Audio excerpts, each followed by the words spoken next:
Hey everybody, this is Doug Kenny here, and today we're on Relentless and Unstoppable with Fee Johnson and Ken Dunlop. How you guys doing? Doing good. Great, thanks. How have things been for you over in Australia, Ken?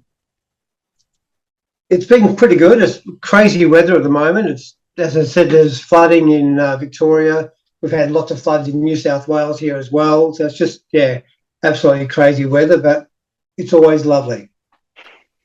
Great to hear. How have you been, Fiona? I'm good, man. I say it flooded today. We had flash floods in Arizona, but all good. I am all good. Hearing a lot of lightning out there. How does it go from raining in the morning to very sunny and then raining again? Four seasons in one day. It's kind of, I feel like it is like Australia here in Arizona, like going like four seasons in one day in Melbourne to here. That's that's how Sydney's become now. Because Sydney used to be different from Melbourne, but now Yeah, Sydney we can have four seasons. Yeah, it's crazy. that's awesome. So, the reason why we brought you two on tonight is to learn about your sexuality and your journeys with that.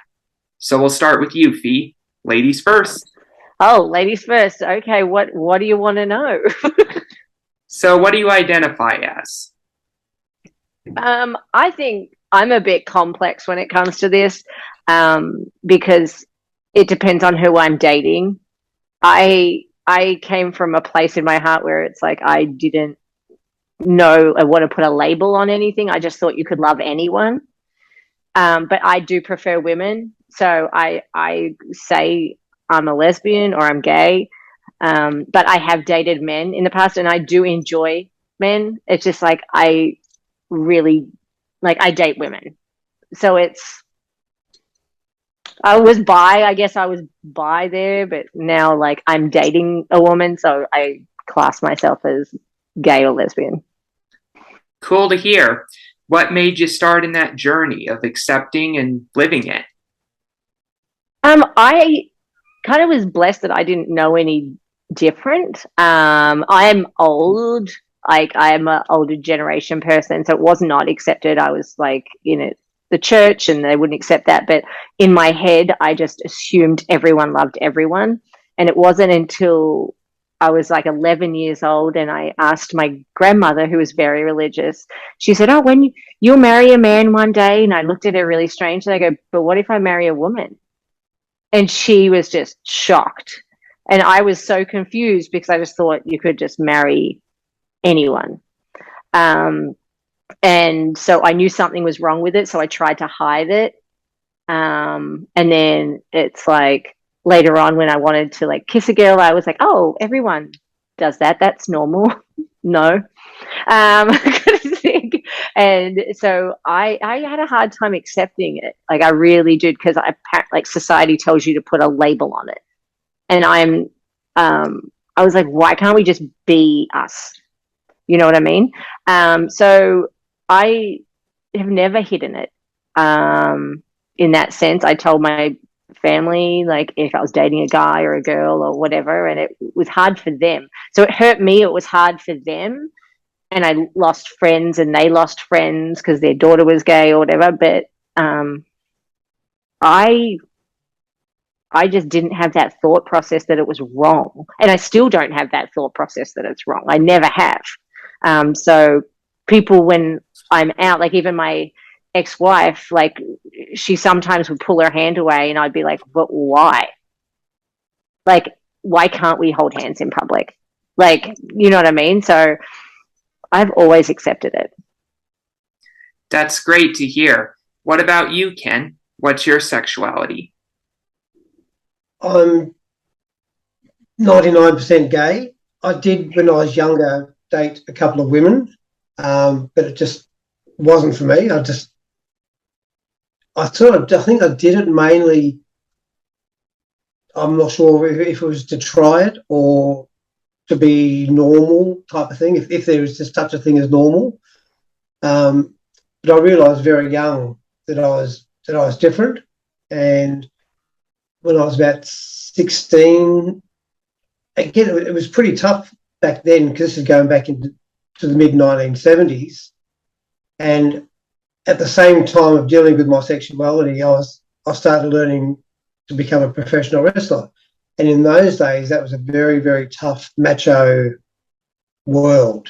And so I was on a really high from learning that. And then I was on the sort of like, what am I, what am I doing? And so, yeah, I sort of had highs and lows, and I sort of didn't sort of tell them guys straight away. It wasn't until I was probably about 18 that I told one of the first other wrestlers that I was gay, and they just said they knew. And when I finally came out to my parents, Mum said she'd known all along. Dad was pretty shocked at the time, but because my dad was a very old-fashioned, hard-working Australian sort of guy, and yeah, telling him I was pretty frightened of telling him, but he didn't say nothing the first night. He just got up, left the room.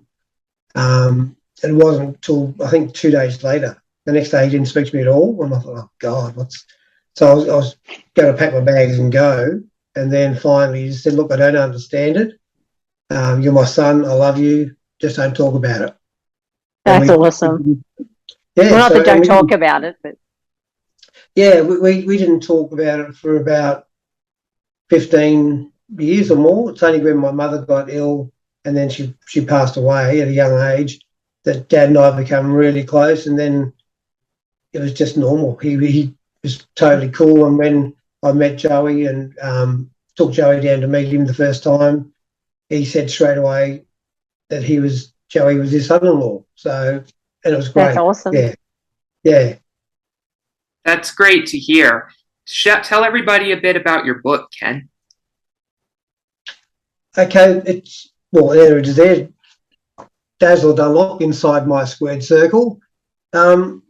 Basically, again, it's more about my sexuality and mostly professional wrestling. And again, back in those days, 70s, 80s, it was very, very homophobic, very tough. The older guys didn't like younger guys coming through because obviously we were stealing some of their work as well. So they'd pretty much beat the living crap out of us, and there was two of us coming through at the same time, and we just had to sort of cop it and just keep coming back for more. Finally, you get the confidence in yourself, and you start getting your ability grows as well. And again, dealing with my sexuality, I was becoming quite strong in my own mind. I was accepting everything, and yeah, it's just everything came to sort of together probably in my 22, 23-year-old. That's when I sort of really came into myself properly. Okay. I read your book and learned a lot about it. Like, one thing that surprised me was when you mentioned your suicide attempt. You said that you were out cold for 3 days. Is that right? Yeah, it was just a really crazy time. I got home from work on a Friday night, and I just felt really, really, I don't know, everything built up. I was depressed. I took a handful of sleeping tablets, some alcohol, which is never a good mix. And I lived near Bondi Beach at the time. And so I went down there, and there was an area there with real sharp rocks. And that was, unfortunately, a few murders that happened there, gang murders at the time as well, and a few suicides. And I sort of got to the edge, and I was planning on jumping and landing on the rocks. And lucky enough, some jogger just coming past, I don't remember much about it, because I was crying at the time as well, grabbed my arm, took me to a park bench. I remember we sat down, and then I just remember waking up in bed. And I don't know how I got there. I don't know anything.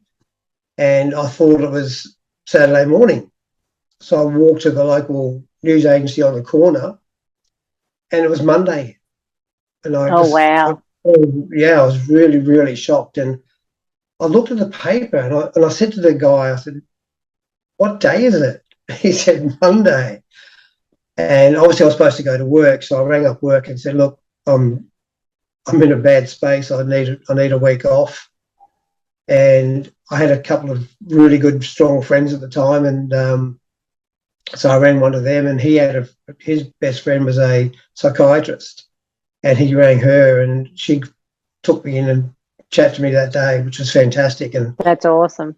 yeah, so that was a really huge relief. But I took the week off, and then I took 2 weeks off, and I went down to Melbourne and saw my family. So, but it was a very frightening experience, and yeah, I can understand how people get there, and it's, I don't know, it's just just to talk to people. That's the main thing, and of course, back in those days, there was no help. There was no phone lines. There was no internet, of course, in those days as well. So now there's so many places to get help, but unfortunately, the suicide rate here in Australia is still very high, especially with gay children or gay teens. It's still very high, and it shouldn't have to be, because if you can just talk about it, that's the main thing. Instead of bottling things up, just open up. I'm surprised that it's so high now, because like back then, like in the 80s, I was a 70s baby. So in the 80s, there was nothing like that. Like coming out to your parents, it was terrifying, because like everyone went to church and you don't talk about it and things like that. And there's no like suicide lines and things like that. But now there's like chat rooms, suicide, like everything on the internet. Your friends usually are really supportive. I'm just surprised it's so high still here in America and in Australia.